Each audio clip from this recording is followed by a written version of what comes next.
Que ações as escolas podem tomar na prática para evitar que os alunos consumam drogas? Esse é o nosso assunto de hoje, então fique ligado porque o programa está cheinho de dicas. Está no ar o Educação.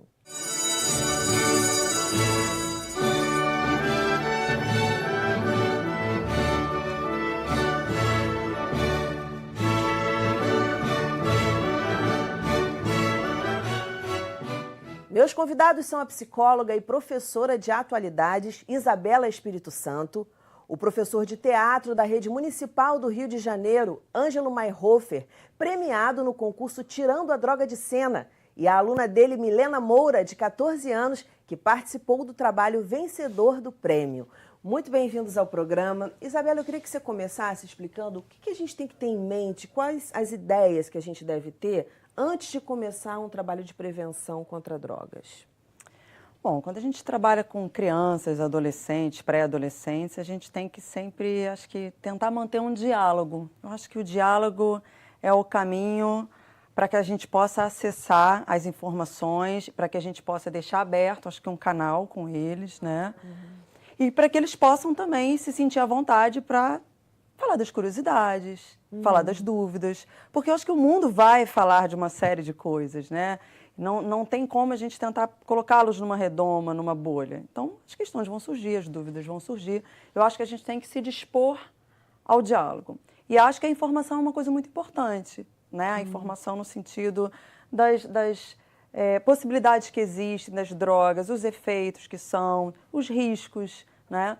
Mas eu acho que nunca deve ser um diálogo no sentido a calar ou amedrontar. Por exemplo, aquele tipo de discurso, se você usar droga vai acontecer isso, vai acontecer aquilo, aquele discurso mais terrorista. Eu acho Você que vai tem que morrer, ser... hein? Porque aí ele vai ver um colega dele dizendo que ele usou, que foi tudo bem, que foi incrível. E aí, como é que você faz? Ele não morreu. Ele conhece pessoas, tem uns que falam assim, mas fulano de tal, o irmão mais velho, fez faculdade de engenharia e tal, e ele está super bem. Como é que você vai contrapor a isso? Né? Então, assim, nós sabemos que tem uma série de coisas que acontecem, né? Ele tem que estar ciente dos riscos, até para que ele possa avaliar se ele quer correr esse risco. Ótimo, né? ótimo, muito legal. Porque geralmente, principalmente pai e mãe, né, tem essa abordagem. Olha, você vai morrer, olha, você vai sair quebrando tudo por aí, olha, não sei o quê. Quer dizer, pode acontecer de morrer? Pode acontecer de morrer, uma overdose, uma coisa assim. Pode acontecer de sair quebrando tudo por aí? Pode acontecer, dependendo da droga e de como isso faça efeito no organismo. Mas eu acho importante ter realmente esse diálogo aberto, né? E realmente mostrar a realidade, sem mentira e sem muita fantasia, porque aí o cara vê, não é nada disso, então eu vou lá, e aí acaba quebrando a questão da confiança. Teatro é um bom momento para ter esse diálogo. Sim, sim, sim. Porque, assim, é um espaço de criação, um espaço de colocação de ideias, e eu acho que nada melhor do que um espaço desse para você colocar ali todas as informações e dar a opção do aluno ator, vivenciar essa experiência de uma forma fictícia e se colocar no lugar do outro que experimenta, que usa, que sofre com isso.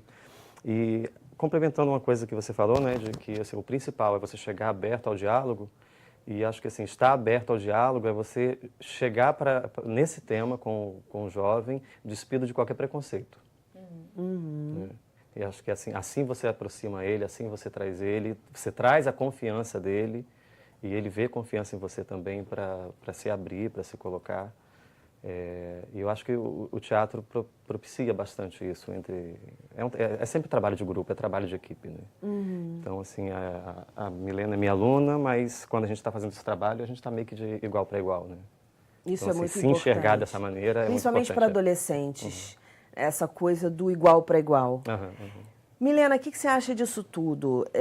O diálogo, você acha que relaxa um pouco mais e que os colegas, no teu caso, né, os colegas, você, acabam falando mais ou tem aquele momento no início de, o que eu vou falar, de repente pode pegar mal, o professor pode ficar chateado, pode trazer alguma consequência para a minha vida escolar? O que você acha? Bom, eu acho que os amigos lá fora, eles não dizem o risco que isso vai causar. Eles já chegam oferecendo de uma forma não muito certa.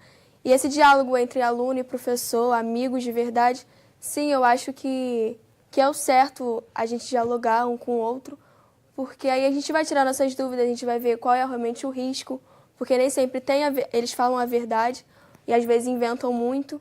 Então é bom a gente conversar com o professor assim sobre isso. E o teatro ele ajuda muito também, porque alguns alunos eles são muito tímidos para se abrir em relação a isso. Então eu acho que sim, é o certo. Mas independentemente do que você falou, que é super importante, eu vou até pegar um gancho para perguntar para a Isabela, mas antes disso, você sentiu que a turma, por exemplo, e você mesma, sentiu que vocês falaram de pronto, foi fácil falar a respeito, ou você sentiu que muitos colegas ficaram meio tímidos, ficaram meio temerosos, ficaram com um pouco de medo do que pudesse acontecer, o que eu vou falar aqui para o professor? Como é que foi a turma nesse momento de diálogo sobre esse assunto?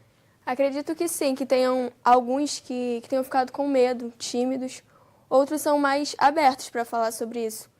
E eu acho que tem um pouco de medo porque é um assunto um pouco sério, drogas. Então eu acho que sim, tem esse medo, eles temem um pouco para falar sobre isso.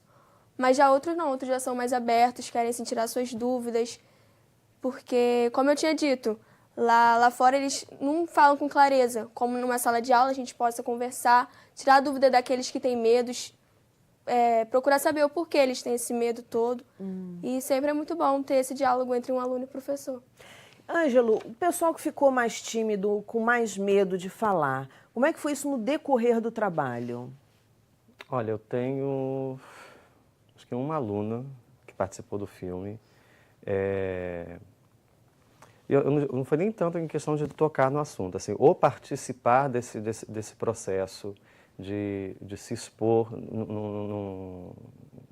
numa criação audiovisual, de se colocar para a câmera e, ao mesmo tempo, fazendo um personagem que se coloca na preocupação com a filha, no caso ela faz o papel da mãe, né? De uma mãe que se preocupa com a filha, que está desconfiada que a filha está usando drogas e que vai ajudar a esclarecer as dúvidas da outra mãe, né? Eu vejo ela como uma outra aluna depois desse processo, assim, em relação à timidez e tudo. E para ela foi importante, não sei se ela tem questões em relação a isso ou não, mas foi legal ela passar por essa experiência de se colocar no lugar de um adulto, no lugar de um pai, de uma mãe que está vivendo isso em casa. Ótimo, maravilhoso, né? E assim, propicia ao jovem um amadurecimento nesse momento, né? Foi o que eu falei, assim, o teatro, o cinema, assim, dá a oportunidade do jovem vivenciar essa situação de uma forma protegida, né? Maravilhoso. Que é um faz de com conta certeza, aquilo, né? Com certeza.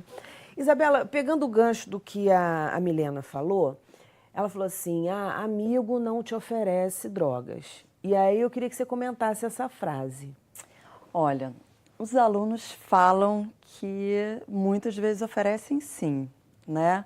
E alguns alunos trazem isso, cada um do seu jeito, né? Porque eu dou aula de atualidade, né? No colégio, onde a gente discute vários temas transversais. Então, quando a gente vai falar sobre drogas, ou às vezes até sobre outros temas, sexualidade, doenças sexuais, às vezes eles chegam de uma maneira... Tem um amigo meu que me falou, né? Às vezes é um pouco difícil ele falar que a curiosidade, que a questão é dele. Então, ele fala que um amigo dele falou, que chega um pessoal que oferece. Então, aos poucos, a gente vai podendo mostrar que esse tema não é tabu. Porque também um adolescente, quando ele acha que ele vai chocar, né? Ele já imagina, às vezes, que o adulto vai entrar naquele lugar comum. Ele já sabe o que ele vai ouvir de lá. Do sermão, né? e Então, daquelas quando ele percebe que a prontas. relação que a gente está construindo é do diálogo, sem o preconceito, como você falou, né? Sem essas falas já padronizadas, ele já se sente podendo falar mais claramente.